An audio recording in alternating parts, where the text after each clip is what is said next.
देश का बहुत बड़ा हिस्सा जो है आदिवासी बाहुल्य है। कई सारे राज्य मतलब आदिवासी क्षेत्रों से भरा हुआ है, जिसमें झारखंड है, छत्तीसगढ़ है, महाराष्ट्र है, गुजरात के डांग हैं, पश्चिम बंगाल के 24 परगना, बहुत सारे क्षेत्र आदिवासी बाहुल्य है।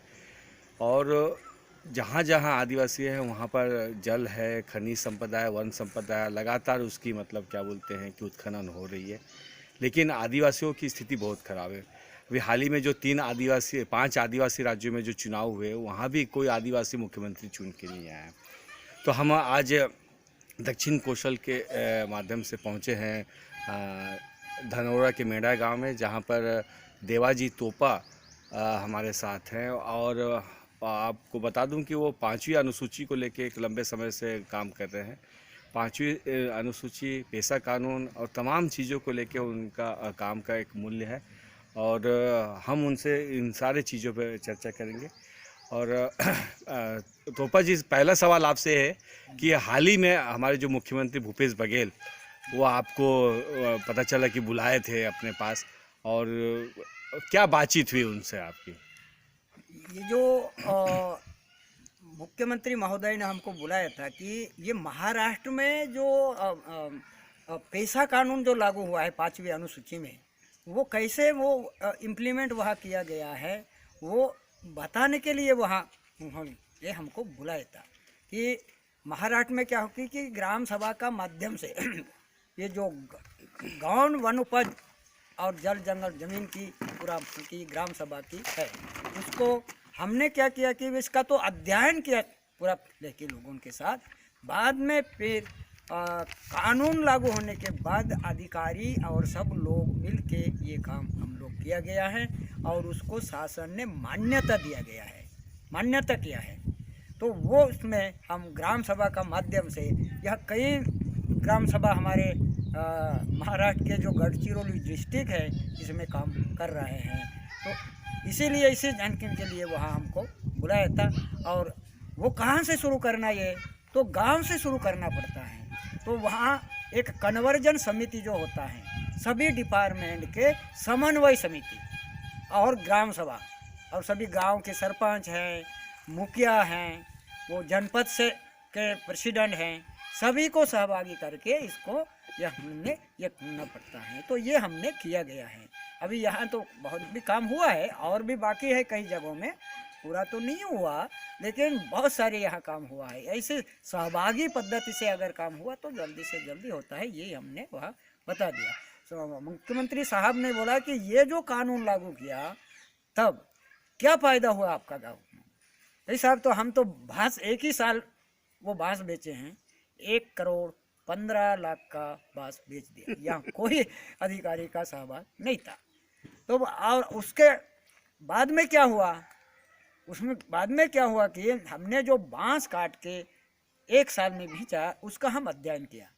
बांस काट के बेचना बोले तो मजदूर इतना काट देता है और ठेकेदार को ज़्यादा बांस होना चाहिए, जंगल का कोई विचार दोनों आदमी नहीं करता है। इसलिए ग्राम सभा ने इसका निर्णय लिया, अभी बांस कटाई का जो है ना, ये नाम बदल देना और वो बांस कटाई बंद करके उसका व्यवस्थापन मैनेजमेंट करना।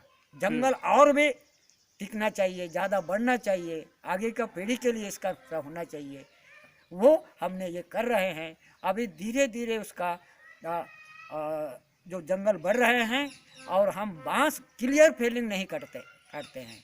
तो हमारे हर साल हमारे यहाँ पर 20 लाख 50 लाख का बांस बेच रहे हैं। तेंदू का भी 2 साल हुआ है, एक ही साल में हम 50 लाख का तेंदू बेच रहे हैं।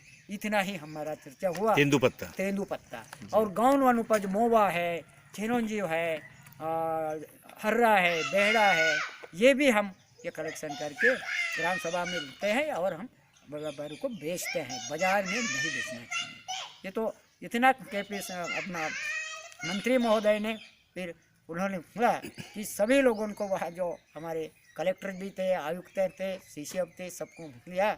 ये अभी कानून लागू हुआ है, जो नियम में बैठता वो जल्दी से जल्दी हमारे छत्तीसगढ़ में शुरू करना चाहिए। हमको भी आवेदन किया कि आपको आना पड़ेगा यहाँ, ऐसे बोला कलेक्टर ने भी बोला था। इतना ही कि ज़्यादा मैं वहाँ नहीं बोला। एक बहुत बड़ी समस्या पूरा आदिवासी क्षेत्र में क्या है कि खनिज संपदा है, वन संपदा है, जल संपदा है। हाँ। और जहाँ आदिवासी हैं वहाँ पर सेना भी है, हम्म, जहाँ आदिवासी है वहाँ पर माओवादी भी है। हम्म। तो इस पूरे समस्या का समाधान क्या आपके जो 5वीं अनुसूची और पेशा कानून में है? ये तो 5वीं अनुसूची पेशा कानून में भी है, वन अधिकार कानून में है, लेकिन लोग क्या सोचते हैं, स्थानिक लोग क्या समझते हैं, किस तरीके से काम करते हैं, उन पर निर्भर है। हम जो यहाँ रह रहे हैं, हम भी तो पूरा सेना का क्षेत्र में ही हैं, माओवादी नक्सलवादी का क्षेत्र में हैं, पहले से ही हैं। अभी तक हमको कोई सेना भी हाथ लगाया नहीं, नक्सलाइट ने कभी हाथ लगाया नहीं, दबाव भी नहीं लाए। तो हमारा यही है कि हम हमारे गांव में जो है कि कई पीढ़ी से रह रहे हैं, हम किसी को विरोध नहीं करेंगे। कानूनी का परिषद के अनुसार हम ये काम कर रहे हैं। हमारे गांव में आने के लिए किसी को हम मना नहीं करते, आते हैं तो, लेकिन हम सब का सुनेंगे। सुनने के बाद हम अध्ययन करेंगे, अध्ययन करके ग्राम सभा में सर्वसहमति से निर्णय लेके ही हम काम करेंगे। ये हमारा मुद्दा है। अभी तक कोई हमको दबाव नहीं डाला, नक्सलवादी ने भी नहीं डाला, माओवादी ने नहीं, ना सेना ने नहीं। ये सब क्या आपको नहीं लगता कि सरकार को मतलब उन लोगों से बातचीत करनी चाहिए एक शांति वार्ता के लिए कि इस प्रकार की जो स्थिति है वो खत्म हो करके? वही हमारा सुझाव है। ये क्या गड़बड़ चल रहे हैं देश में, तो हम तो इंसान हैं और हम कहते हैं हम भारत के लोग हैं, तो सभी लोग एक डाके चर्चा करना चाहिए। काम बाद में करो, चर्चा करो, समाज से बहुत सारे सवाल छूट जाएंगे, गैर समझ दूर हो जाएंगी, शंका समाधान हो जाएगी, इंसान जैसे जीने का एक रास्ता मिल जाएंगी। ऐसा हम कह रहे हैं। हम भी तैयार की भाई, तो ये जो यहाँ जो हुआ है ना, ये तो नक्सलवादी माओवादी का बात छोड़ दो, लेकिन अधिकारी भी मानने के लिए तैयार नहीं था। लेकिन हम चर्चा करते हैं, पहले चर्चा तो करो, कानूनी व्यवस्था क्या है, हम कौन हैं, क्या है, किसके लिए जन्म लिया है हमने, हमारे कर्तव्य और जवाबदारी को समझना चाहिए। क्या जवाबदारी और कर्तव्य है, ये कर्तव्य और जवाबदारी छोड़ के अगर हम सरकार के तरफ मांगने के लिए जाएगा तो कोई भी देने वाला नहीं है। ये सरकार हमको मान्य कर दिया है, कई पीढ़ी से आप यहाँ रह रहे हैं, मूल निवासी है, जल जंगल जमीन ये आपका है, ये सब मान्य किया गया है सभी देश में। अब ना कि झारखंड हो, बिहार हो, उड़ीसा, छत्तीसगढ़, मध्य प्रदेश, आंध्र प्रदेश, गुजरात, महाराष्ट्र, सभी जगह जहाँ जहाँ शेड्यूल एरिया है वहाँ का शासन ने मान्य कर दिया। और वो जो है कि उसी क्षेत्र का एक व्यवस्था है। यहाँ जनरली कानून सरकार का यहाँ लागू नहीं होता है। वो अभी तक सरकार ने ये पेशा का नियम भी बनवाया नहीं, और हम भी सोचते नहीं है ना, हमको बनाना है यहाँ। जब हम बनाएंगे इस शेड्यूल एरिया के नियम और कानून, तो यहाँ सरकारी कानून लागू नहीं हो सकता। तो एक कहीं ऐसा नहीं लगता है कि आप भी मतलब माओवादियों की तरह सोच रहे हैं कि यहाँ पर जनरल कानून लागू नहीं होंगे, मतलब संविधान नहीं लागू होगा, संविधान का आईपीसी लागू नहीं होंगे, सीआरपीसी लागू नहीं होंगे, उसका उल्लंघन कर रहे हैं आप, ऐसा नहीं लगता है? नहीं, ऐसा नहीं है। ये जो सोच है संविधान के अनुसार ही उस प्रोसीजर में जाना है। ये तो अभी का कानून जिस नहीं कारण से मतलब हाँ। पत्थलगड़ी का इतना बड़ा एक आंदोलन हुआ था, हाँ। है ना? हाँ। तो इसको पत्थलगड़ी के आंदोलन और जिस प्रकार के मतलब पेशा कानून को लेके जो आंदोलन चल रहे हैं, हाँ। इसको आप कैसे मतलब स्पष्ट करते हैं? मतलब नहीं, पत्तलगड़ी का यह है कि जो आदमी पुढ़ारी होता है, वो जो कार्यकर्ता होता है, उनको उसका थोड़ा समझ में नहीं है, एक जोश है वो कि भाई, लेकिन इसका अगर बड़े पैमाने से समझना है तो वो एक स्वयं शासन का तरफ का वो आंदोलन है, पेशा का इम्प्लीमेंट करने का आंदोलन है। लेकिन तरीका गलत है, तरीका गलत है। मैं टीवी में भी देखा कि वो जो पत्थर में लिख रहे हैं, वो लिख रहे हैं कि भाई अधिकारी आना नहीं, हाँ। कोई आना नहीं, घेरा बनाना। ये ऐसा नहीं है। हम तो 30 साल से पहले ये किया था, यहाँ भी पत्थलगड़ी आए थे। हम पत्थर नहीं करके, हमारा परंपरा भी है, तो बिना पूछे यहाँ कोई काम करना नहीं, ये हमारा ये था। तो हाँ। एक छोटे से गांव से आप क्या बोलते हैं कि दक्षिण अफ्रीका चले गए और बहुत सारे वहाँ पर शहरों में आप घूमे, कैसा लगा आपको? आप क्या क्यों गए थे दक्षिण अफ्रीका? और दक्षिण अफ्रीका भी मतलब एक आदिवासी देश है, तो हमारे यहाँ के आदिवासी संस्कृति कल्चर, वहाँ के आदिवासी संस्कृति कल्चर, वहाँ के नियम कानून, यहाँ के नियम कानून में क्या अंतर देखे आप?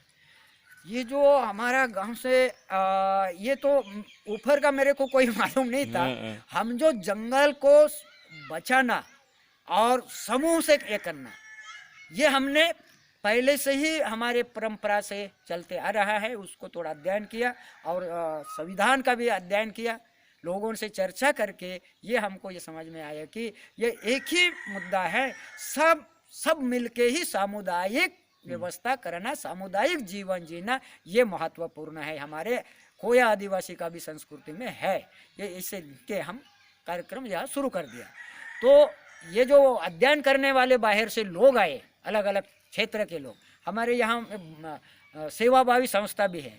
एक सेवाभावी संस्था के एक मोहन हीराबाई हीरालाल करके हैं, वृक्ष मित्र है उनका संस्था। और इधर डॉक्टर सतीश गोगुलवार भी है, आम्ही आमच्या आरोग्य साथी हैं। और डॉक्टर अवैबंग भी है, वो जो सर्च नाम के होता है, उनसे भी कुछ हमने सीखा, वो भी उनके साथ बैठ के चर्चा किया। तो यहाँ जंगल जो है, यो जंगल बचाने का ये सामुदायिक से किया, ये एक बाहर वाले लोगों को और अधिकारी को अच्छा लगा कि ये है तरीका पर्यावरण का बचाव करने का और समुदाय का कि डायरेक्ट लाभ उनको मिलना चाहिए। इसीलिए हमारा सिलेक्शन वहाँ किया गया। हमको भी पता नहीं था, हमको ये मिला कि भाई इतना विदेश जाना है तो कैसा जाना है, क्या होगा क्या नहीं। हम तो गोंडी भाषा बोलने वाले लोग हैं, वहाँ तो इंग्लिश बोलेंगे, हमको समझेंगे या नहीं समझेंगे। ये बहुत अध्ययन करके हमने यहाँ से चर्चा किया और गांव वालों ने मेरे को सिलेक्शन भी किया, ऊपर से भी सिलेक्शन हुआ। मैं वहाँ क्या कभी फ्लाइट तो हमने नहीं गया था, कैसे होगा क्या होगा। और तो हवाई जहाज़ जो ऊपर से जाने वाले हैं, अगर वो गिर गया तो ख़त्म हो गए वहाँ। यहाँ तो लौटना मुश्किल है। वो मेरा कल्पना और गांव वालों का भी ऐसे ही था, कभी वो नहीं देखा था। वो मैं हर बार हर समय पर मैं अध्ययन करता हूँ। उसका भी हवाई जहाज़ का भी मेरा अध्ययन हुआ। जाने के बाद कुछ लोगों ने बोला कि भाई वहाँ आप टिक नहीं सकेंगे, अब आप धोती वाले हैं, वहाँ तो आपको जीन्स पैंट लगाना पड़ेंगे, बहुत ठंडा का एक वातावरण है वहाँ। मैंने निर्णय किया कि भाई मैं तो जीन्स पैंट लगाएगा नहीं, मैं धोती ही लगाएगा, मैं टिकता को नहीं टिकता। तो ऐसे ही गया। तो उसमें जाके मेरा अध्ययन अच्छा हुआ। मैं एक ही आदमी धोतर वाला था उसमें, हवाई जहाज में भी, वो जोहान्सबर्ग और वहाँ भी दक्षिण अफ्रीका जो है ना डरबन में भी। तो वहाँ जो है कि मेरे पर ज़्यादा लोग कि मेरा नाम इंडिया रख दिया। हाँ, धोतर देके ये तो इंडिया रख दिया। और मैं वहाँ जाके फिर वहाँ 7 दिन वहाँ रहे हैं। तो वहाँ जाके जो एक तो उनको उसका जो उद्घाटन हुआ, स्वर्गीय नेल्सन मंडेला और झारखंड के रानी और दक्षिण अफ्रीका पे वो राष्ट्राध्यक्ष, ये 3 ही लोग वहाँ स्टेज पर। और बड़े बैठक में ज़्यादा लोग बोलते नहीं हैं। हमारे स्वर्गीय नेल्सन मंडेला जी के मिलना हुआ और पे हुआ, तो वो तो 3 ही बात बोला, पर्यावरण का रक्षण होना चाहिए और गरीबी दूर होना चाहिए, सीधा डायरेक्ट बेनिफिट वंचितों को गांव को मिलना चाहिए। 3 बात से इतना मेरे को समझ में आया, यही तो बात हम लोग कर रहे हैं हमारे गांव में। ये बहुत सारे लंबा बात करते, तो वो लोग क्या करते थे कि 10 मिनट के बाद ज़्यादा बोलने के लिए नहीं देता है, लेकिन मेरे को समय दे दिया मेरे को। और अब बोले ना, उस क्षेत्र के अध्ययन करने के लिए 2 दिन हम उसी दक्षिण अफ्रीका पे आदिवासी क्षेत्र में हमको लेके गए। तो वहाँ का जो है ना, ऐसे छोटे छोटे मकान, ये जो गुहा जैसा होता है ना घास की, जो मकान थे, और वहाँ के आदिवासी का जो परिस्थिति, बहुत ही हालत मेरे को दिखा। और मैं उनको पूछा, उनको हमारे साथी थे, और क्षेत्र में क्या हालत है। हम भारत में हम आवाज़ करके बोल सकते हैं भारत देश में, लेकिन दक्षिण अफ्रीका में आदिवासी आवाज़ नहीं उठा सकते हैं।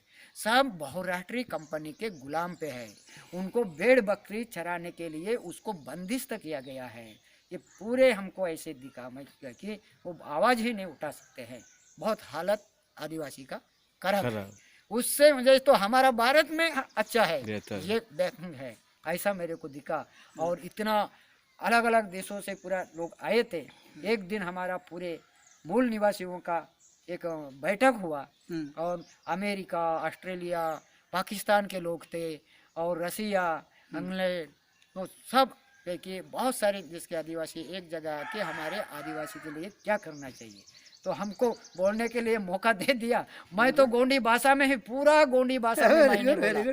अब कुछ समझे या ना समझे, मेरे को तो अपना भाषा में अंदर से बोलोगे ना। हाँ तो मैं गोंडी भाषा में ही किया और ट्रांसलेट वहाँ एक ही बार सभी भाषा में ट्रांसलेट होता है। कोई वो लगाते हैं ना वैसा लगा के रखते हैं, एक ही बार सभी भाषा में ट्रांसलेट होता है। तो इतने लोग प्रभावित हुए, अलग अलग लोग अरे यहाँ तो बहुत अच्छा है, जंगल को बचा रहे हैं, पूरा गांव कर रहे हैं आदिवासी का। ये बहुत सारे लोगों ने ये प्रभावित हुआ कि ऐसे करना चाहिए। पाकिस्तान के आदिवासी लोग मिले, भारतीय मिले और इससे भी इतना सीखने को मिला। श्रीलंका के, हाँ श्रीलंका के भी लोग होते, सभी देशों के वहाँ आए थे। थोड़ा संस्कृति के ऊपर हम बातचीत करेंगे।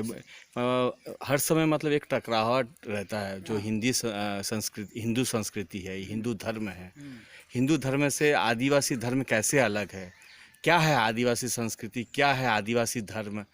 और पारी कुपार लिंगों को आप कितना जानते हैं, या मोतीराम कंगाली के बारे में आप क्या जानते हैं? इन सारी चीज़ों पे अगर थोड़ा से संक्षिप्त में बताएंगे तो अच्छा होगा। आदिवासी का संस्कृति और धर्म नीति अभी तक आप अध्ययन करिए, आदिवासी अपना धर्म यह है अभी कभी तक नहीं बताया है।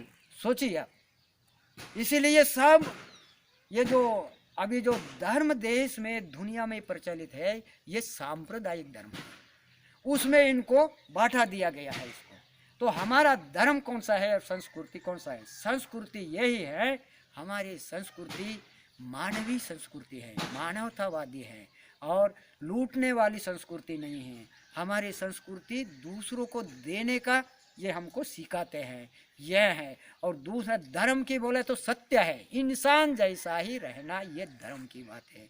ये बताने का जरूरत नहीं, कागज में हमारा ये कोया धर्म का जो होता है तो वो कागज में लिखा गया नहीं है। अभी जो आपने नाम लिया है वो जो स्वर्गीय मोतीराम कंगाली वगैरह जो बहुत मतलब परिभाषित करने की कोशिश की धर्म, वो क्या आपको लगता है कितना सत्य है? और मेरा अब धर्म के बारे में तो धर्म तो मेरा एक ही है, मानव ही धर्म है। ये देखिए खोया, मैं एक बताता हूँ, उससे समझ में आएगी। ये जो बामरागढ़ एरिया है, अबुझमाड़, इस क्षेत्र में ऐसे आपके जैसा जो टीचर्स सर्वे करने के लिए गया था और वहाँ जो है ना साइकिल भी नहीं जाता, वहाँ वो गए थे और वहाँ उसी गांव में एक बुजुर्ग आदिवासी, माड़िया आदिवासी था, लंगोटी लगा के निरक्षर बैठे थे।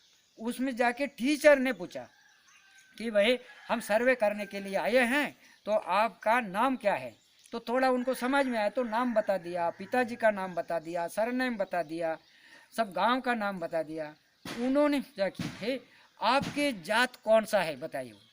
वो क्या सब जवाब दिया, हमको पता नहीं है। आपकी धर्म क्या है? हमको धर्म का पता नहीं है। आप कौन है? मैं कोया हूँ, मैं कोया हूँ।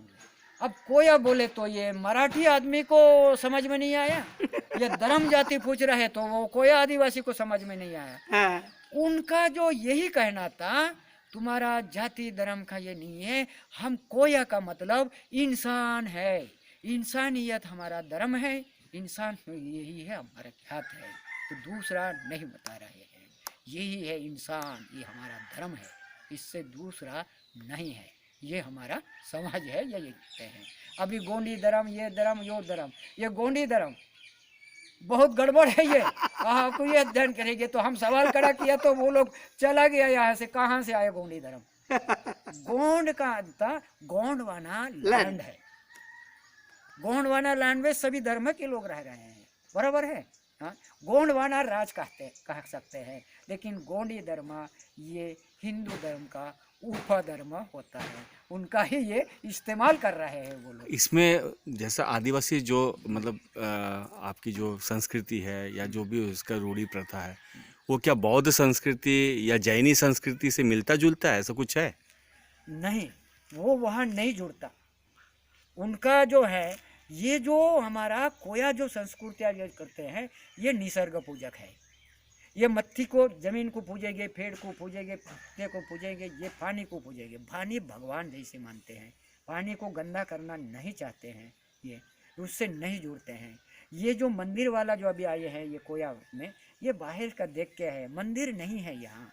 अगर भगवान को मंदिर में बंद नहीं करना, इससे आपको समझ में आता है सभी को ऐसा ही। और वह देव तो मानते हैं व्यक्ति को ही, हमारे कोया। जैसे रावण को पूजा करते हैं, महिषासुर को पूजा करते हैं, ऐसा कुछ है क्या उनके बारे में? रावण का पूजा यहाँ अभी प्रचलित हो रहा है। रावण राजा है ऐसे लोग कहते हैं, लेकिन अभी भी उनको समझ में नहीं आ रहा है। रावण राजा होगा ही, पूज रहे हैं। अभी रावण का प्रचार भी हो रहा है, अभी तक गाड़ी नहीं था। महिषासुर का महिषासुर का मतलब वो देव है ना, महिषासुर बोलते हैं। तो फिर क्या नवरात्रि भी मनाते हैं नहीं आदिवासी? नहीं, वो नहीं मारते हैं, वो नहीं है। दुर्गा देवी नहीं है, शारदा देवी नहीं है, गणपति नहीं है, ये हमारे इसमें नहीं है। ये पूरा ही बाहर वाले लोगों ने यातोपा दिया और पढ़े लिखे हमारे आदिवासी इसमें फचाड़ गया है।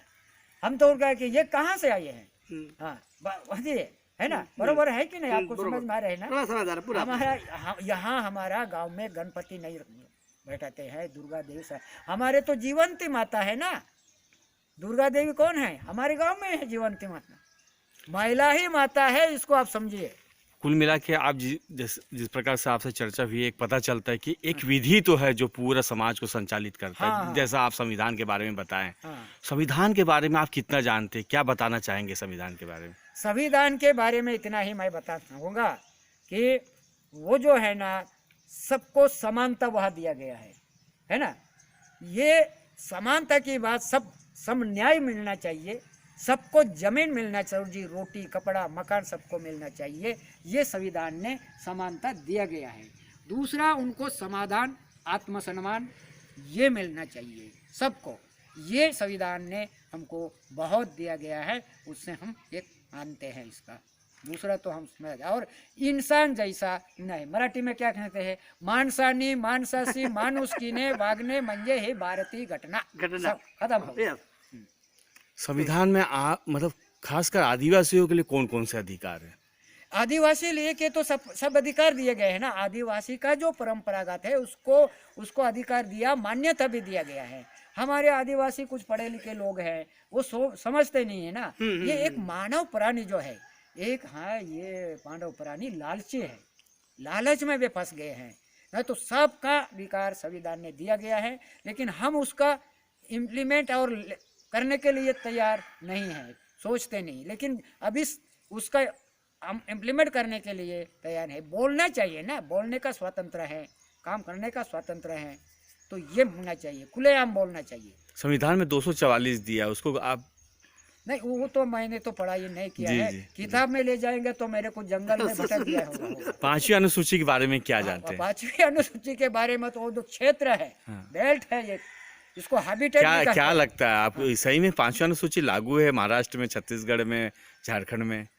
लागू तो हुआ है, लेकिन इम्प्लीमेंट नहीं हुआ। संविधान में है, मतलब संविधान में है, लेकिन कागज में है। हाँ, हम इसका इस मजाक में भी कहा जाता है, संविधान वो लिखा गया किताब में है, किताब अलमारी में है, चाबी चपरासी में है, चपरासी दारू बट्टी में है। क्या करेंगे तुम्हारा ये घटना है ना। बहुत ही बढ़िया है, सभी के लिए है, ये कोई दिक्कत नहीं। आप विरोधाभास नहीं है। हम तो किसी के साथ में, सबके साथ मैं बैठता हूँ, सबके साथ। कोई मानवता है ना। हाँ, हम मानव है ना। अब खुद को समझे हम इंसान है या नहीं है। इंसान हो तो सभी जगह हम बैठ सकते हैं, सभी धर्मों के पास जाते हैं, बैठते हैं, बुलाते हैं, क्या दिक्कत? यही तो संविधान के है, दूसरा क्या है। 5वीं अनुसूची में एक पेशा कानून है ना। पेशा कानून में बोलते हैं कि ग्राम सभा को बहुत ताकत दे दिया गया है, और वो फिर पेशा कानून के लोग बोलते हैं कि ग्राम सभा जो है ना, वो विधानसभा और लोकसभा से भी बहुत ऊपर हो गया है। ऐसा कुछ है? हाँ, ये है ग्राम सभा, विधानसभा, लोकसभा। हम अभी तक लोकसभा और विधानसभा को जानते थे, ग्राम सभा अभी फोकस में आ रहा है। तो सबसे ऊंची लोकसभा, विधानसभा, सबसे ऊंची ग्राम सभा। क्यों? ये स्पष्टीकरण देना पड़ेंगे ना। ये जो हमारा जो है ना, यह है कि दिल्ली और बम्बई में हमारी सरकार, हमारे गांव में हम ही सरकार। इसका अर्थ क्या होता है? हम जो संसद और विधायक को हमारे रायपुर या दिल्ली का राज्य कारोबार चलाने के लिए चुन के उसको भेज दिया। हम सभी लोग जा नहीं सकते, इसलिए ये हमारी सरकार बनी। मतलब चुनाव होना चाहिए ना हाँ, आदिवासी चुनाव क्षेत्र में। होना चाहिए ना। हाँ। चुनाव होगा तो कैसे आप चुने? हाँ नहीं, कई लोगों का कहना है कि नहीं, 5वें अनुसूचित क्षेत्र में चुनाव नहीं होने चाहिए। हाँ, तो वो दूसरा भाग है, वो मैं बोलूँगा उसके हाँ, बारे हाँ। में, लेकिन उस तरह से माहौल बनाना पड़ेगी। जो हमारे गांव में हम ही सरकार, इसका अर्थ यह है कि हमारे गांव में क्या करना है, हम गांव के लोग सभी लोग ग्राम सभा में सर्वसहमति से निर्णय लेंगे। एक भी आदमी विरोध ना हो, एक भी आदमी विरोध होगा तो वो निर्णय नहीं होता है। तो ऐसे निर्णय लेके हम यहाँ की कोई कुआं बनाना है, रास्ता बनाना है, पेड़ लगाना, ये करेंगे। सर्वोच्च ग्राम सभा क्यों बोलते हैं कि हम प्रतिनिधियों को चुन के दिया, ये प्रतिनिधि का वो मेंबर हुआ, हम ना, हमारा चुन होगा वो प्रतिनिधि होगा। हमको ये चुनने वालों को किसने चुना? ग्राम सभा का जो पदसिद्ध मेंबर स्वयंभू सार्वभौम ग्राम सभा, ये जो मतदाता को किसने ही चुना नहीं है, सार्वभौम ग्राम सभा, इसीलिए इसको सर्वोच्च ग्राम सभा। उसमें कौन मेंबर बन सकता है ग्राम सभा में? ग्राम सभा में जो मतदाता में जो होता जिसका है, नाम है वो पदसिद्ध है, उसको चुनने का जरूरत नहीं। नहीं है। समझ में आ गई? इसीलिए सर्वोच्च ग्राम सभा, और सहभागी वो नजदीक जितने लोग हैं वो लोग वहाँ वो काम करेंगे। यही है हमारे लोकतंत्र की ये ग्राम सभा में कोई भी प्रस्ताव अगर पारित करेंगे तो वो कैसा होना चाहिए, मतलब कब पारित होता है वो, मतलब उसका बंटवारा आप कैसे करते हैं, मतलब जो लोग वहाँ पर आते हैं तो प्रस्ताव को किस आधार पर पारित किया जाता है? हमारे यहाँ जो उसका एक तरीका ढूंढ के अध्ययन मंडल की तरफ से ये हम लोग काम कर रहे हैं। कोरम कैसा बैठाते हैं आप? हाँ, ये जो नियम है ना, यहाँ ग्राम सभा है सुप्रीम हाई कोर्ट, इसका ऊपर कोई नहीं है ना, समझते हैं। तो ग्राम सभा का मतलब क्या होता है? गांव में एक नियम बनवा दिया, इसमें गड़बड़ है। संविधान का एक नियम भी है, कानून भी है। ग्राम सभा का नियम और कानून कहाँ है? वो नियम बनवा दिया, हर परिवार से एक महिला एक पुरुष मतदाता में सूची में जिसका नाम है वो ग्राम सभा में आना अनिवार्य है। नहीं तो फिर उनको बताना पड़ेंगे क्यों नहीं आया, उसको दंड भी लगता, नियम भी लगाया ये ग्राम सभा। हाँ, दंड भी लगती। बिना पूछ के कुछ आपको समस्या है, कहीं जाना है, बीमारी हुआ है, महकमा जाना है, तो ग्राम सभा को बता के जाना पड़ेगा, आवेदन देके कि मैं इस ग्राम सभा में हाजिर नहीं रह सकता। जो निर्णय होगा वो निर्णय मेरे को मान्य है, नहीं तो फिर उनको दंड लगता है। क्योंकि अभी जो लोकतंत्र में लोगों का सहभाग ज्यादा होना ना, तेरे लिए कौन करेंगे? राजा को तो खत्म कर दिया। राजा कौन? हम ही राजा है। राजा है तो राजा जनता के लिए ये निर्णय लेता है, तो हम ही राजा है तो हम ही लेंगे हमारे लिए। ये स्वावलंबन और स्वायत्तता ये है, तो लोग रहते हैं, महिला भी ज़्यादा से ज़्यादा। इसका आगे क्या है? यहाँ दिन भर ग्राम सभा नहीं होना चाहिए, नहीं होता, 1 घंटा में ग्राम सभा खत्म। तो कैसे लेंगे? अगर इसको हमारा जो कोई प्रस्ताव पारित करना है तो कैसे करते हैं? देखिए, इसका ये हमारा छोटा सा गांव है। अभी हमारे देश स्वतंत्र होने के बाद संविधान बनी है और सत्ता की विकेंद्रीकरण हुआ है ना, आर्थिक सत्ता का भी अभी हो रहा है ना। तो गांव में जितने मोहल्ला होता है, ये मोहल्ला जो है वो मोहल्ला वाइज एक अध्ययन ग्रुप है। ये 3 ग्रुप जो है, हमारा छोटा सा गांव है, मोहल्ला वाइज वो बैठते हैं रात में बैठना अध्ययन करने के लिए। मान लीजिए ग्राम सभा में प्रस्ताव पारित करना है, किसी को रास्ता बनाना है, कुआं बनाना है, ये जो प्रधानमंत्री आवास योजना का मंजूरी करना है, किसको देना क्यों नहीं देना, तो ग्राम सभा का 2 दिन के पहले ही गांव जो मोहल्ला है उस मोहल्ला में बैठ के वो विषय देते हैं, इस पर चर्चा करना। कौन वंचित है, सबसे वंचित कौन है, ये देखता है वो मोहल्ला समिति का बैठक में और अध्ययन ग्रुप में। वहाँ से फिर वो सिलेक्शन करके फिर सभी लोग गांव में आते हैं एक जगह ग्राम सभा में। उसमें अभी एक विषय है कि कौन सा रास्ता बनाना, नहीं ये तो रास्ता बनाना कि नहीं बनाना, नहीं, सबका सर्वहब बनाना है, सर्वसहमति है। और प्रधानमंत्री आवास किसको देना है, कौन वंचित कौन है, सबसे वंचित आपको पता है ना गांव में। हाँ, ग्राम पंचायत का इसमें नहीं होता है, लेकिन इस गांव में आपको पता है, तो ये वंचित है, इसको मिलना चाहिए। हो गई सर्वसहमति, कोई वादावादी नहीं होता है। साल में कितने सभा कर लेते ग्राम सभा? ये तो शासकीय ग्राम सभा हम मानते ही नहीं। वो 15 अगस्त, 26 जनवरी, 2 अक्टूबर ये जो है ना, ये तो है एक इशू, एक ग्राम सभा। साल में 48 ग्राम सभा, 50 भी होता है। हो सकता। वो देखिए, उसके लिए भी आपका नोट रहता होगा, आप नोट करते होंगे हाँ, रजिस्टर उसका में, प्रस्ताव लिखना पड़ता है। प्रस्ताव बनाते हाँ, हैं। बनाते हैं। उसका फिर देख रेख कौन करता, लेखा हाँ, जोखा? यहाँ जो है, ये जो हमारे गांव में हम ही सरकार है, तो सरकार का कोई डिपार्टमेंट होना ना। हाँ हाँ। हाँ, तो उसका लेखा विभाग अलग लेखा है, विभाग अलग है, नरेगा समिति अलग है, उसका फिर ऑडिट भी करते होंगे। ऑडिट भी करते हैं, पहले से ही करते। इसलिए तो सरकार ने इसको पूरा मान्यता दिया, और इसका मॉडल पूरा देश भर में ये कर रहे हैं पूरा। ये तो सरकारी तो ऑडिट करने के लिए क्या चार्टर्ड अकाउंटेंट आता है? अकाउंटेंट को नियुक्त किया है ना वो। अच्छा, हाँ, सरकार किया है? सरकार की नहीं है, ये प्राइवेट है। अच्छा, इसको आप ही लोग किए, ग्राम सभा के प्रस्ताव से किए? हाँ, ग्राम सभा का तो प्रस्ताव। उसको भी कुछ तनख्वाह उनका देते होंगे आप? उसको वही जो ऑडिटर को ऑडिटर करता है, उसका जो एक ये होता है पारिश्रमिक जो है, वो जो सरकारी नियम प्रमाणे है, वो देते हैं ना, उसका रसीद भी लेते हैं। लेते हैं। अच्छा अच्छा हाँ। अच्छा। ये कोई दिक्कत नहीं है, कोई आपको भी कहीं जगह आपको काम करने के लिए कोई दिक्कत नहीं है।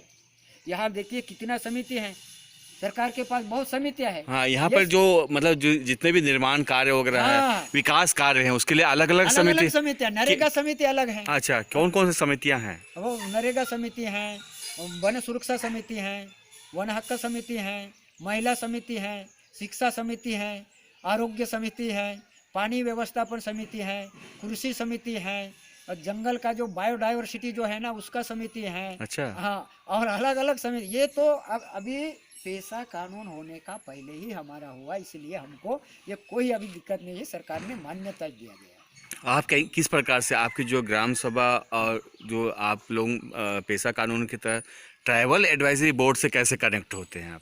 ये जो ट्राइबल का जो डिपार्टमेंट से, ये सीधा अभी तो हम डायरेक्ट ही उससे संबंध है हमारा। जो टीएससी बोलते हैं, ट्राइबल काउंसिल है, प्रकल्प अधिकारी बोलते हैं ना, उसमें कुछ लोग रहते हैं। हाँ। तो उसके आप मेंबर भी हैं क्या? स्टेट का जो है ना, है ना, ये सीधा हमारा सीधा एकदम 20 लोगों का कमेटी है वो। तो वो जो आपके जो स्टेट में है, महाराष्ट्र में ट्राइबल एडवाइजरी बोर्ड, उसके आप मेंबर हैं क्या?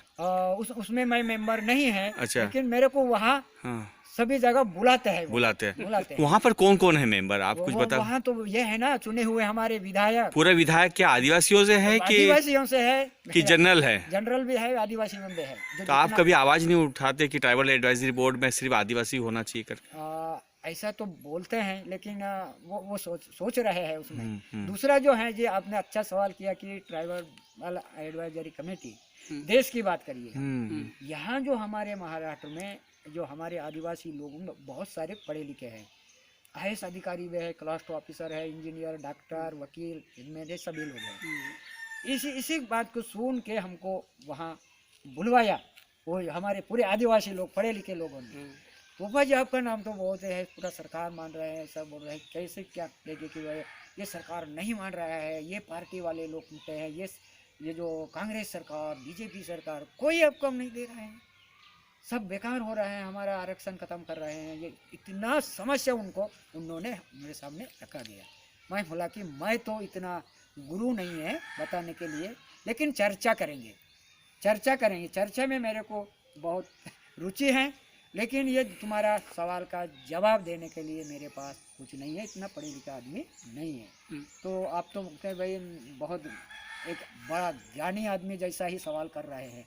मैं तो बड़ा आदमी नहीं हूँ, हम चर्चा करेंगे। उनका पहले तो मैं ना इतना भाषण दिया, 11 बजे से 4 बजे तक उनका भाषण, अलग अलग लोग, महिला भी, पुरुष भी, पूरा सरकारी विरोध में, पार्टी का विरोध में, मंत्री का विरोध में, अधिकारी का विरोध में।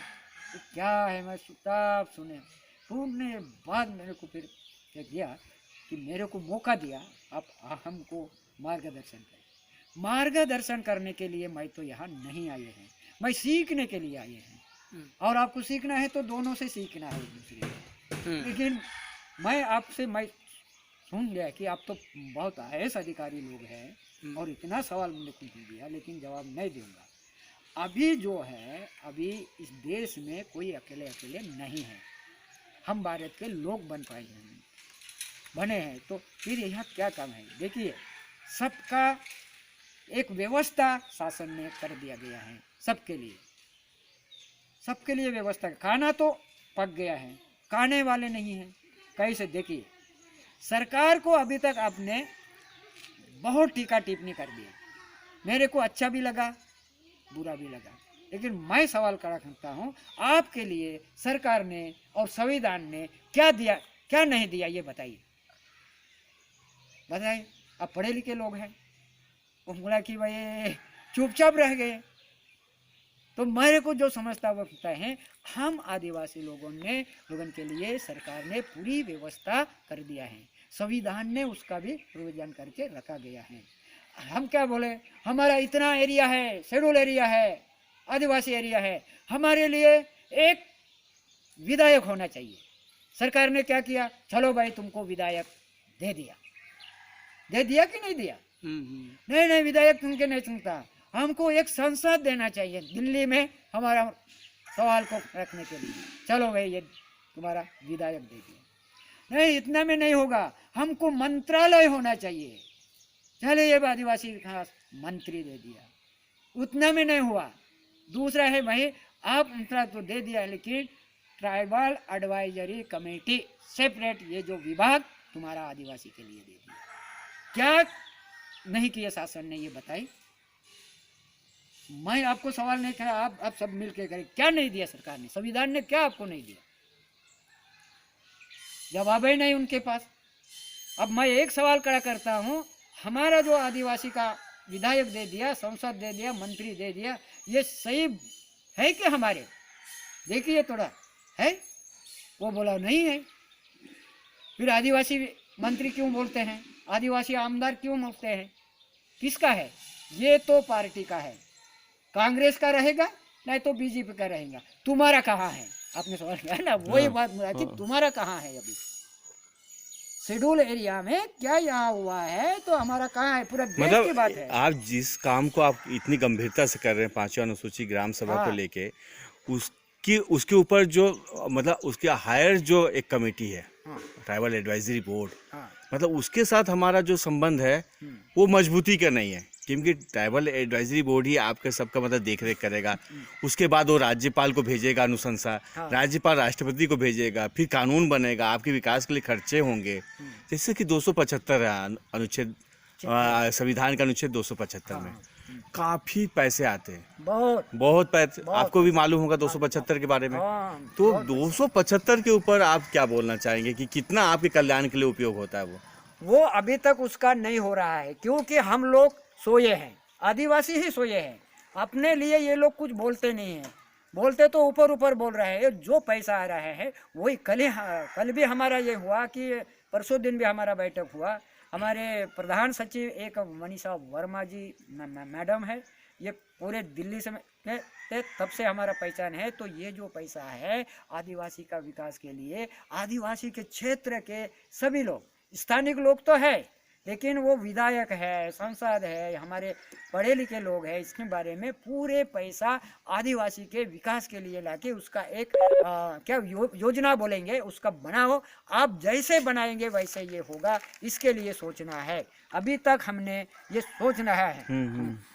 समझाइए, ये सही बात है। ये जो पैसा जो है डायरेक्ट उसी का हिसाब हमारे यहाँ पर क्या हो रहा है, जो ये ट्राइबल एडवाइजरी में जो पैसे आ रहे हैं ना, वो दूसरे मदों में खर्च हो रहा है। कई बार शिक्षा उक्षा में भी लगा दिया जा रहा है, शिक्षा के लिए अलग से बजट नहीं है। तो महाराष्ट्र में क्या है, जो 275 के पैसे को कहाँ लगा रहा है? आपको कुछ इसके बारे में आइडिया है? आइडिया अभी तक हमको पूरा आइडिया नहीं है, लेकिन उसी तरफ से मतलब भविष्य में आप उसके बारे में जो डायरेक्ट उसका जो फंड्स है वो उनको ही उसमें खर्च होना चाहिए, दूसरे में खर्च नहीं होना चाहिए, है ना। कभी कभी ऐसा हो रहा है कि खर्च नहीं होता है, वापिस जाता है। अधिकारी लोग बताते नहीं हैं, लोग जागृति नहीं है। तो हम उसी जैसे हम कदम उठा रहे हैं। सीधा पैसा डायरेक्ट दिल्ली टू गली का मतलब ग्राम सभा में डाल दो उसका विकास का। वो अपने पास आने के लिए वो बहुत ही डरते हैं, आदिवासी लोगों को मालूम नहीं है। तो डायरेक्ट इसको पैसा दे दो, प्लानिंग वो लोग करेंगे, क्या करना है, कहाँ कुआं खोदना है, कहाँ रास्ता बनाना, पेड़ लगाना, इस एजुकेशन हेल्थ के बारे में अच्छा लड़का तो लड़की वो पढ़ तो रहे हैं। हो तो ये रहा है कि मेहनत कर रहा है मुर्गा, अंडा खा रहा है फकीर। ए, मतलब मेहनत आप कर रहे हैं, ट्राइबल एडवाइजरी बोर्ड में कोई और बैठा है हाँ है ना। तो इसका क्रियान्वयन तो सही नहीं हो पाएगा ना, अगर ट्राइबल एडवाइजरी बोर्ड आपके उसमें नहीं है, आपके हाथ में नहीं है, नहीं है। राज्यपाल और राष्ट्रपति आपके उसमें नहीं चल रहा है, या वो देख रेख नहीं कर रहा है, तो जितना मेहनत आप कर रहे हैं 5 अनुसूचित क्षेत्र को लेके, जो अपना ग्राम सभा को लेके, ये तो सब फेल हो जाएंगे ना धीरे धीरे। हाँ नहीं लगता आपको? नहीं, ये तो होगा ही, लेकिन अभी तो लोगों को अभी विज्ञान रूप में चार्जिंग हो रहा है। हम मंत्री को यही मैं बता दिया जो यहाँ जो है ना पूरा महाराष्ट्र के मुख्यमंत्री के लेके सभी मंत्री आए और अधिकारी, और दिल्ली से हमारा वो घोषणा था ना, दिल्ली मुंबई हमारी सरकार और हमारे गांव में हमारी सरकार, डायरेक्ट दिल्ली टू गली। हमारे माननीय माजी पर्यावरण मंत्री जयराम रमेश, ये बहुत होशियार आदमी और अभियान में ये कहने से पुराने थे वो डायरेक्ट दिल्ली से ये सुन के उन्होंने डायरेक्ट नंदा ग्राम सभा में पहुंच गया। यहाँ 15 मिनट का था तो 1 घंटा उन्होंने यहाँ समय दिया और बातचीत किया, बहुत यहाँ तो हुआ। क्या बोले वो? हाँ? क्या बोले थे उस समय? उस समय क्या बोला कि वही ना, हम डायरेक्ट दिल्ली टू गली, वो जो टीपी देना था ना बांस के, ये सरकार अड़ंगा लगाते हैं वन विभाग के लोग, उसका ये भी ये फीचर भी बनवा दिया गया है। तो उन्होंने देखा यहाँ आके फिर वो सब जानकारी लिया और वो जो टीपी देने का कार्यक्रम हमारे पंचायत लेवल पे हुआ। तो मैं इतना हमारे कलेक्टर थे, पूरा डिस्ट्रिक्ट के सभी डिपार्टमेंट के लोग, सरपंच के लेके ग्राम सेवक के लेके पूरी तलाटी सब यहाँ बुलवाया, पूरा डिस्ट्रिक्ट के यहाँ बुलवाया, और वहाँ उतना बड़ा इसमें मेरे को बोलने के लिए मौका दिया। मैं पहले तो मैं बताया नहीं, बाद में बता होगा कि मैं बहुत डरता था ऐसे लोगों को, लेकिन मैं वहाँ इतना बड़े बड़े मंत्री और अधिकारी लोगों को कैसे बोलूँगा, क्या बोलूँगा, ज़्यादा बोलने का वो तो मौका ही नहीं देगा। तो मैंने सोचा उसका कि हम जो यहाँ कार्यक्रम सरकार ने, ये सरकारी कार्यक्रम था ना, सरकार ने कार्यक्रम दिया है, तो ये कार्यक्रम में तो हमको ये वन अधिकार कानून का हिसाब से कि पूरे जंगल जमीन पानी का सरकार ने दिया नहीं, मान्यता किया गया है। हम मूल निवासी है, परंपरा से रह रहे हैं, इसलिए मान्यता दिया है, वो हमको जमीन जंगल दिया नहीं। ये पहला मुद्दा है। दूसरा मुद्दा जो यही था कि तो वन अधिकार कानून अगर लागू होता है, हाँ, तो क्या जो बाहरी लोग हैं उसको हम यहाँ से भगा देंगे? जैसे कि जो अब जैसे बोल रहे जो गैर आदिवासी लोग हैं उसकी नहीं, उसमें उसका प्रोविजन अलग है, अलग है कि हाँ, उसको आप कंक्लूड करेंगे जो आप बोल रहे हाँ थे। इसमें। तो दूसरा जो मुद्दा मैंने वहाँ रखा, हमारे आदिवासी लोग जंगल में जाके शेर से टकराएगा, लेकिन ये आदिवासी अधिकारी से टकराने का हाथ जोड़ेगा ऐसा, ये दूसरा मुद्दा था। तीसरा मुद्दा ऐसा था, हमारे आदिवासी को जंगल में जाके रात या बेरात में उसको भेजो को हमको एक दवा ला के दो, बोलेंगे तो रात में जाके एक दवा ला के देंगे, लेकिन कार्यालय में जाके एक कागज लाने के लिए 2 साल लगेगा तो भी उनको कागज नहीं मिलेगा। ये हमारा एक समस्या है। तीसरा मुद्दा, आखिरी मुद्दा था, विज्ञान युग में ये जो बटन दबा के शुरू होता है इसको बोलते हैं कार। अच्छा, बटन दबा के शुरू होता है ये कार, और धक्का दे के शुरू होता है ये सरकार। ये अगर धक्का दे के शुरू होगा तो सरकार, तो विज्ञान युग में क्या काम का हमारे लिए, ये इतना बोल के मैं बंद कर दिया। तो पूरे मंत्री जी ने इसको अपने साथ किया, और कोई बोला तोपा जी हमको भी दिल्ली में तो धक्का ही मारना पड़ता है, ये तो विज्ञान युग है ना, फास्ट जाना चाहिए। हाँ, तो उसी समय पर्यावरण मंत्री जयराम रमेश ने कह दिया, एक नई आज़ादी आदिवासी का ये जो बांस पर और गन पर जंगल जमीन पर हुआ, अभी वन विभाग के अधिकारी को सुनाई दिया कि भाई आपका माइंड सेट करना पड़ेगा, नहीं तो फिर आगे हम हार भी खाएंगे। मैंने सुना है कि वो जो तेंदुपत्ता जो संग्रहण होता है, हाँ, पूरा वन विभाग के मतलब मॉनिटरिंग में होता है, वन विभाग करवाती है उसको। हाँ, पूरा तेंदुपत्ता का संग्रहण आदिवासी करते हैं, और इवन क्या बोलते हैं कि जो उसके वो रहते हैं उसकी जो देख रेख करने वाला जो अध्यक्ष रहता है, तमाम लोग, उनको तनख्वाह भी आदिवासियों के ही पैसे से किया जाता है, और इनको जो बोनस भी मिलता है आदिवासियों का, इनके ही पैसे से ही मतलब इनको बोनस दिया जाता है। तो इसमें वन विभाग का रोल क्या है? यहाँ अभी तो वन विभाग का रोल कुछ नहीं है। तेंदुपत्ता का गौन वन भज्जा है ना, बांस और वनोपज। तेंदुपत्ता और ये पूरा मोवा, इसमें रोल उसका कुछ नहीं। लेकिन जंगल व्यवस्थापन में उसका साथ में रहते हैं। ये पैसा पूरा उनकी व्यवस्था को आप नहीं तोड़ रहे, रोक नहीं रहे। नहीं, वो तो वन विभाग के पास एक टेक्निकल है ना, शास्त्र परंपरा से उसका चल रहा है, एक विज्ञान है उसके पास। ज्ञान है, और उसको अगर तोड़ेंगे तो शासन का विरोध में हो जाएंगे। हम उसीलिए तो हमारे गांव में हम ही सरकार और दिल्ली बम्बई में हमारी सरकार, हमारे सरकार के एक तो यहाँ से मामले भी थाने नहीं जाते होंगे? एक भी केस अभी तक पुलिस स्टेशन में नहीं है। अच्छा, एक भी नहीं। इसीलिए इसमें क्या हुआ कि सुनिए दादा, इसका एक ये तो गढ़चिरौली डिस्ट्रिक्ट में मेंढालेका है, इसमें माओवादी और नक्सलाइट का एरिया है।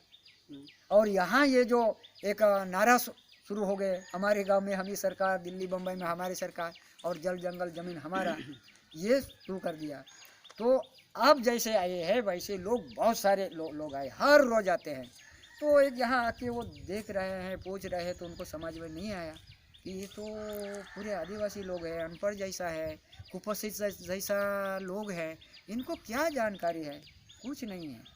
इनका जो ये है कि ये नक्सलाइट माओवादी यहाँ आते हैं और इनको भड़काते हैं, वैसे ही ये लोग बोल रहे हैं, काम कर रहे हैं उनका इशारा से, ऐसा उनका ये हुआ। तो वो आके फिर गली का जो बात था वो दिल्ली में उनको इंफॉर्मेशन दे दिया। नहीं, वो गाँव तो ऐसा है, कुछ भी नहीं है, मैंने गया था। तो दूसरा आदमी यहाँ आया, दूसरा आदमी आके यहाँ रहा, खाया भैया सब, यहाँ पूरा देख के यहाँ ये जो इस गांव जो कर रहे हैं संविधान की मूल भावना के अनुसार ये अच्छे काम चल रहा है, ये हर देश में हर गांव में ये होना चाहिए। ये दूसरा बाजू था। ये आदमी गया दिल्ली में ये बोला कि भाई मेंढालेका गया था, मेंढालेका में किसी का चलता ही नहीं, ना माओवादी, ना नक्सलवादी, ना पुलिस, ना शासन, पूरा उनका एक बहुत सारे संविधान के रूप से काम कर रहा है। तो वहाँ उनका अध्ययन होगा, मैं तो वहाँ गया नहीं। तो वहाँ से 5 DIG आई यहाँ, 5 DIG, दो महिला डायरेक्ट दिल्ली से आए कि हम जाके ही देखेंगे उसमें गांव में और उससे चर्चा करेंगे क्या है वो डायरेक्ट यहाँ से आए और यहाँ आके 3 घंटा चर्चा हुआ, 3 घंटा। तो 3 घंटा में पूरा क्या शुरू से क्या क्या हुआ, कैसे हुआ, सब डाटा कलेक्शन उन्होंने किया। करने के बाद मैं 2-3 बार वहाँ जाया कि सबसे कठिन काम है गांव में काम करना, सबसे कठिन। सबसे आसान काम है राजकारण करना, पॉलिटिकल। तो ये आपको अध्ययन करना पड़ेगा। तो यूनिवर्सिटी में नहीं करना, असली यूनिवर्सिटी गांव है, गांव की तरफ जाके उससे अध्ययन करिए। गांव में कितने प्रकार के लोग रहते हैं, बहुत हंसे के हमारा चर्चा सब हुआ। गांव में 4 प्रकार के लोग रहते हैं समाज में। एक पहला ग्रुप होता है सज्जन, दूसरा होता है दुर्जन, तीसरा होता है महाजन, चौथा होता है सामान्य जन। देखिए सज्जन 2% है, दुर्जन 2% है, महाजन उससे ज़्यादा है और सामान्य जन उससे ज़्यादा है। तो सज्जन कहता है तो ये जो सामान्य जन उधर भी झुकता है, दुर्जन कहता है उधर भी झुकता है। सज्जन सबका हित के लिए काम करता है, दुर्जन उसका पैर खींच रहे हैं। महाजन चुपचाप बैठ रहे हैं, उसके पास बुद्धि है, पैसा है, धान्य है, कहाँ पर झुकता है ये देख रहे हैं। ऐसे चर्चा किए तो बहुत बढ़िया हुआ, बोले बहुत अच्छा हुआ ये अध्ययन, सहभागी अध्ययन। हम एक ग्रुप जोड़ देते हैं, बोले वो तो 5 दिया जिनने एक ग्रुप जोड़ दिया। वो कौन सा ग्रुप तोहफा जी आपको पता है क्या? मेरे को भी पता नहीं है। वो चर्चा करते करते ही एक मत में हुआ, वो जो एक ग्रुप जोड़ दिया। पहला तो सज्जन, दूसरा दुर्जन, तीसरा महाजन, चौथा सामान्य जन, 5वां है एक निर्जन। वो हाँ भी नहीं कहता, ना भी नहीं कहता। समाज में देखो, अगर समाज शास्त्र पढ़े हो तो अब देखिए वहाँ कितने हुआ, 5। ये 5 मुखी परमेश्वर ग्राम सभा में बैठेंगे और सबका हित के लिए निर्णय लेके सबका गांव के भला करेंगे। यही है panchayat act, panchayat station schedule area. ये तो ये जो गांव का जो पंचायत व्यवस्था जो त्रिस्तरीय पंचायती व्यवस्था रहता है, उससे ये ग्राम सभा की जो व्यवस्था है उसमें फर्क क्या है? वो पंचायत ग्राम सभा आप बोल रहे हैं। हाँ, हाँ, पंचायत हाँ। पंचायत में जो है इसमें फर्क क्या है कि ये पंचायत में जो चुने हुए प्रतिनिधि वहां भेजे गया है। अच्छा। ग्राम पंचायत सत्ता से निर्माण हुए हैं, हम्म। इसीलिए हर आदमी उसको खींचते हैं मेरे तरफ सत्ता आना चाहिए करके। रहना चाहिए। और गांव ग्राम सभा में सत्ता की सब बात मिलके बनाते प्रेम के से ये होता है। प्रेम प्रेम ही एक हमारा जीवन है, ये प्रेम से चलना चाहिए। मैंने इससे पहले एक सवाल आपसे पूछा था कि आदिवासी क्षेत्र में जो 5वीं अनुसूची क्षेत्र है या 6वीं अनुसूची क्षेत्र जो नागा वागा में है और भी तमाम चीज़ों में, तो इन क्षेत्रों में क्या बोलते हैं कि जो बाहरी लोग हैं, जो गैर आदिवासी लोग हैं, उनका सेटलमेंट कैसे करेंगे आप? ये तो परंपरा से रह रहे तो वो ही रह रहे थे, है ना। तो अभी बाहर से लोग जो आए हैं वो भी यहाँ भी वो चर्चा शुरू है कि 1950 का पहले कौन थे यहाँ, 1950 के बाद में कौन आए हैं। और बाहर से जो अभी आए हैं वो लोगों ने क्या किया है, बहुत जमीन को भड़का दिया है, जंगल को खत्म कर दिया है, जिसको बिल्डिंग के ऊपर बिल्डिंग और पूरा वो एक बैठ के वो हमारा एक नारा एक आदमी ने लगा दिया, गद्दी में बैठा गद्दा और गली में बैठे चोर। गली में बैठ के दुकानदारी लगा दिया, सब आदिवासी का कौन वहाँ जमा कर रहे हैं, वो आ रहे हैं। तो ये शोषण होके बड़ा बन गए है, वो अमीर बन गए, आदिवासी जैसा ही वैसा है। तो इनके बारे में अभी ग्राम सभा में सर्वे हो रहा है। अपना हर ग्राम सभा में सर्वे करना, 50 के पहले कौन थे और बाद में कौन थे। अगर वो बाहर से आए हैं तो कहाँ से आए हैं, वो कहाँ थे पहले, उसमें जमीन है कि नहीं है, कहाँ कहाँ है। तो ये बाकी ये जो बिजनेस माइंड वाले लोग इधर भी दुकानदारी लगा दिया, इधर भी जमीन खरीदी कर दिया, मकान भी बांध दिया, उधर भी कर दिया। पूरे एक आदमी ने अपना थोड़ा लोगों ने ऐसा पहला दिया गया। इस पर ये विचार शुरू है। अभी क्या हो रहा है, हमारे छत्तीसगढ़ में जगदलपुर को सामान्य सीट बना दिया, आदिवासी सीट था उसको सामान्य सीट बना दिया, हाँ, है ना। जो आदिवासी हैं वो तो वहाँ पर सेठ साहूकार नहीं है, सब बाहर के सेठ साहूकार आ गया, जैनी आ गया, मारवाड़ी आ गया। लेकिन जो लोग मतलब क्या बोलते हैं कि बाबा साहब को संविधान सभा में भेजे हैं, नमोशूद्र लोग, उनको एक बड़ी संख्या को उनको तोड़ने के लिए कि बाबा साहब को आपने संविधान सभा में क्यों भेजा, इस आधार पर वो उनका बंटवारा किए उन लोगों ने बंगाल में, और उसको आदिवासी क्षेत्रों में लाके बसा दिया। एक भारी स्थिति है हमारे कापसी, पखांजूर, बांदे, ये बहुत सारी जगहों पे ये स्थिति है। तो हम उस समस्या का समाधान कैसे करेंगे? इसीलिए हम भी यहाँ सोच रहे हैं कि ये जो बांग्लादेशी लोग यहाँ घुसखोरी किया है ना, ये कहाँ से आए हैं। तो छत्तीसगढ़ के हमारे ही रिश्तेदार वाले लोग हैं, ये कार्यकर्ता भी है, पढ़े लिखे, बहुत सारे टीचर भी आ चुके हैं यहाँ के गए हैं। तो समस्या यह है कि भाई बाहर से बांग्लादेशी लोग हमारे छत्तीसगढ़ में आके बैठे हैं। उनका एक क्षेत्र दिया गया था कि सरकार ने कि यही क्षेत्र में रहना चाहिए, उन्होंने पूरा एरिया कब्जा कर दिया। तो इसके बारे में हम भी कोशिश कर रहे हैं, लेकिन हमको सरकार मान्यता नहीं दिया गया है। हमारे भी मंत्री हैं, सांसद हैं, वाले विधायक हैं, हमको साथ नहीं दे रहे हैं। तो इसका हम भी प्रयत्न कर रहे हैं। बोले कि आप क्या सोचते हैं, तो हमने बोला कि हम भी वैसा ही कर रहे हैं। अगर ये जो करना है तो कानूनी स्तर पर संविधान के रूप में से हमको क्या अधिकारी क्षेत्र के लिए दिया था, वो हम अध्ययन करके इस पर सभी के हिसाब से शासन का कानूनी अनुसार के हम लोग कर सकते। पहले तो चर्चा करना पड़ेंगे सबके यहाँ, ऐसा हमने उनसे चर्चा हुआ है। अभी तक उसका आगे नहीं गया है, हम तो पीछे ही हैं उसके बारे में सोचने के लिए, लेकिन हम सोच रहे हैं। तो गांव-गांव में ये करने के लिए ये कर रहे हैं सब। इसका हम तो करेंगे ही करेंगे, इसका तो जानकारी तो मिल जाएंगी।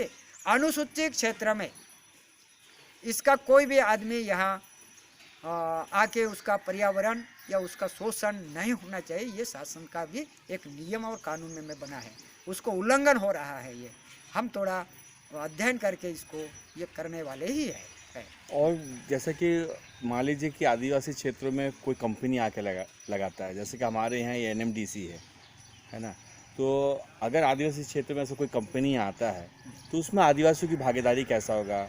उसमें जो सीएसआर आप सुने होंगे, कारपोरेट जो रिस्पॉन्सिबिलिटी हाँ, है ना, सोशल रिस्पॉन्सिबिलिटी रहता है जो वो कंपनी का, उसका हम कैसा देख रेख करेंगे? डीएमएफ है, डिस्ट्रिक्ट मिनरल फंड करके जो फोरम है वो भी है। इन तमाम चीज़ों का मतलब हम संचालन, क्या आपने इस पर कुछ बेहद अध्ययन किया है क्या? इसके बारे में हम लोग अध्ययन कर रहे हैं। अभी जो फॉरेस्ट डेवलपमेंट कॉरपोरेशन और जो बड़े बड़े कंपनी आ रहे हैं, तो इस पेशा में क्या दिया गया है, पेशा में इसको नियंत्रण करने का और उसका क्या अनुमति लेने का ये है, वही हम कर रहे हैं। लेकिन अभी जो चल रहा है यहाँ ग्राम सभा का एक फेडरेशन बनाना है। अनुसूचित क्षेत्र में जो जो ग्राम सभा को अधिकार मान्यता दिया गया उस ग्राम सभा का फेडरेशन बना रहे हैं। लेकिन अभी ये जो ठेकेदारी लोग हैं, कंपनियां हैं, हमारे लोगों को पकड़ के टुकड़े टुकड़े करने का प्रयास चल रहा है। कल ही हमारा बैठक हुआ गढ़चिरौली में। ये अलग अलग नहीं रहना चाहिए। अनुसूचित क्षेत्र का शासन ने मान्यता दिया गया है और संविधान ने जो है वो हमको अधिकार और को मान्यता दिया गया है, वो हम इस्तेमाल करना है। अकेला अकेला नहीं होना चाहिए। बिना संघर्ष और संगठन बिगाड़ ये काम होने वाला नहीं है। कानून होने से नहीं चलेंगे, सबको ये मालूम नहीं है। तो इसीलिए हम जिला कन्वर्जन कमेटी एक है हमारा, और हमारा परंपरा से एक जो समिति है, संगठन है, उसका भी हम अभी छत्तीसगढ़ में भी आके उनसे हम डायलॉग करने वाले लोग हैं कि भाई क्या सही करना है, क्या करना है, इस पर हम सोच रहे हैं। कई राज्यों को मिला के भी आप काम हाँ, करेंगे? हम अलग अलग, झारखंड है, अभी झारखंड वाले यहाँ आने वाले हैं, उड़ीसा वाले आने वाले हैं, आ चुके हैं, गए हैं, लेकिन अभी भी आ रहे हैं वो लोग कि अभी कहाँ पहुँचे हैं। ये जो पेशा लागू होने के बाद हर स्टेट में कहाँ हमारा कितना तक हम उसका अमल कर पाए हैं, कितना लाभ मिले हैं, कहाँ हो रहा है। तो इसीलिए लोग यहाँ आ रहे हैं अभी। और भी कैसे आसान से कर सकते हैं कि बिना संघर्ष से कानून पास हुआ, नियम पास हुआ, संघर्ष की क्या ज़रूरत है। तो इसका माइनिंग के बारे में तो ये 10 साल के पहले ही हमको बुलाया था।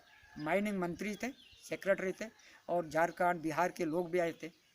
तो इसे कभी अभी तो माइनिंग है, किसी का व्यक्तिगत मालकी के जमीन में भी है अपना ना ऐसे, और सामुदायिक वनों में भी है, उनका वनों में भी है। हाँ। उसका क्या हो जाएगा? अभी ये हो रहा है कि देखिए आपके नीचे एक खदान मिल गया, आदिवासियों के नीचे अगर खदान है तो आ जाता उत्खनन करने के लिए। हाँ, अगर संसद भवन के नीचे अगर खदान मिल जाएगा, हाँ, हाँ, और क्या करोल बाग और कैनाट प्लेस के नीचे अगर क्या बोलते हैं कि खदान मिल जाएगा, तो क्या उत्खनन होगा? यही सवाल हम परेड के बारे में हम ये 10-15 साल के पहले ये किया था। हाँ, तो एक और इम्पोर्टेंट सवाल ये है कि देखिए स्वशासन और मालिकाना अधिकार की बात तो बोला जाता है संविधान में, लेकिन न्यायालय की व्यवस्था कैसी होगी? 5वें अनुसूचित क्षेत्र में न्याय की व्यवस्था कैसे होगी? न्यायालय की स्थापना कैसी होगी? ये क्या हमको क्या बोलते हैं शहर में जाना पड़ेगा न्याय के लिए? नहीं, हाई कोर्ट जाना पड़ेगा, सुप्रीम कोर्ट जाना पड़ेगा? नहीं। कि कैसे करेंगे हम न्याय को कैसे सुनिश्चित करेंगे? ये तो हमारे अनुसूचित क्षेत्र में, अभी क्षेत्र बोलते हैं, लेकिन परंपरा में हमारा जो आदिवासी बेल्ट जो है, पहले तो यही है कि भाई गांव में झगड़ा होता था, गांव में ही पैसा ला, गवाहदार की कोई जरूरत नहीं। अभी तक हमारा इसी कारण से नहीं गया ना। तो अगर गांव में पैसा ला नहीं हुआ तो उसका एक परगान होता है इलाका, तो उसमें 32 गांव 40 गांव का होता है, वो इकट्ठा होता है। वहाँ माझी भूमिया रहता है, वो पूजा करने वाले होते हैं, गांव की ग्राम मुखिया होता है, वो लोग वहाँ बैठेंगे, बैठ के वहाँ फैसला करें। अगर वहाँ नहीं हुआ अपना 40 गांव में, तो हमारे जो एक 4, 5, 25 इलाके के मिलके जो परगना होता है, वहाँ होता है, उसके ऊपर नहीं जाता है।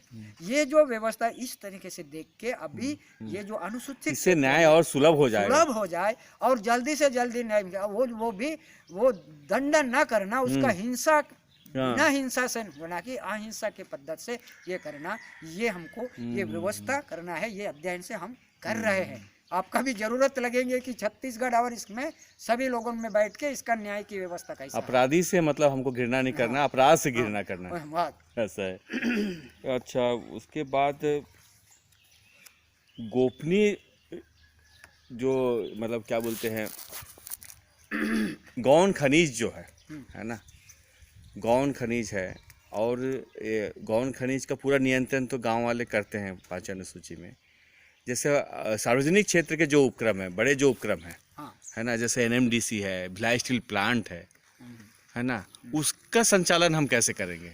इसका संचालन कल हमने बोला है कि भाई ये तो एक आदमी का काम नहीं है ना। हमारे चुने हुए विधायक, संसद है, शासन है, लेकिन हमको इसके बारे में अपना एक जन संगठन, एक फेडरेशन बनाना पड़ेंगे। गांव से लेकर गांव में से इलाका 40 गांव का एक कन्वर्जन समिति, तालुका में कन्वर्जन समिति, वहाँ तहसीलदार, बीडीओ, वन परिक्षेत्र अधिकारी, ये पुलिस विभाग भी वहाँ रहेगी, और गांव के मुखिया, ये पेशा क्षेत्र के है ना, गांव के मुखिया, माजी, भूमिया रहेंगी, ये तालुका लेवल पर। और डिस्ट्रिक्ट लेवल पर एक कन्वर्जन समिति रहेगी, वहाँ डिस्ट्रिक्ट कलेक्टर रहेंगी, वो सीओ रहेंगी, और ट्राइबल डिपार्टमेंट के अधिकारी रहेंगी, कृषि विभाग के रहेंगी, पुलिस विभाग के रहेंगी, कि ये जो एक ना है तो इसका के ये करना जरूरी है। हमारा प्रोसीजर शुरू हुआ है के साथ। एक तो ऐसा था, बिना परमिशन से, बिना मंजूरी से ये कंपनी एक जगह काम कर रही थी। वो जो टाइगर प्रोजेक्ट भी जाहिर किया थे, वो सेंचुरी के बारे में, उनके पास कुछ नहीं था। कलेक्टर के पास में गया, वो 2-4 गांव हैं उसमें, मतलब उनको तकलीफ हुआ तो वो लोग तकरार किया है। मैं तकरार निवारण समिति के सदस्य है जिला कलेक्टर के साथ, तो मेरे को बुलाया और हमने वहाँ कहा कि भाई इनका जो इतना समस्या है तो क्या शासन का प्रोविजन में क्या है, क्या कानूनी व्यवस्था से इनको दिया गया है क्या। कलेक्टर ने पूछा, ये जो आपको ये जो सेंचुरी घोषित करने के लिए कब आपको मिला गया है, कागज़ कहाँ है, कब हुआ, कहाँ पारित हुआ। उनके पास कुछ भी नहीं था। कलेक्टर ने सीधा बोला, ऐसा ये आदिवासी लोगों को तकलीफ नहीं देना चाहिए। साहब बोला कि इनका थोड़ा गहराई से चौकसी करके इसको न्याय मिलना चाहिए।